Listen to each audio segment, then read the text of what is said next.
थंडीमध्ये पौष्टिक असे बाजरीचे खमंग थालीपीठाची रेसिपी आज मी दाखवणार आहे।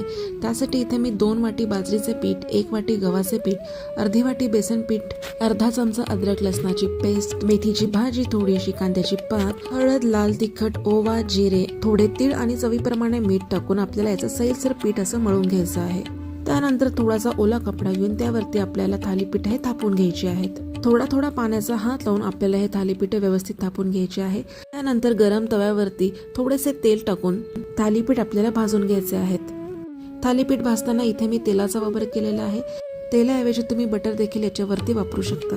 खमंग थालीपीठ हे तुम्ही दह्याबरोबर किंवा शेंगदाण्याच्या चटणी बरोबर सर्व करू शकता। डिटेल रेसिपी व्हिडिओ खाली डिस्क्रिप्शन बॉक्समध्ये दिलेला आहे, तो नक्की तुम्ही चेक करा आणि व्हिडिओ आवडल्यास लाईक करा, शेअर करा आणि सबस्क्राईब करा।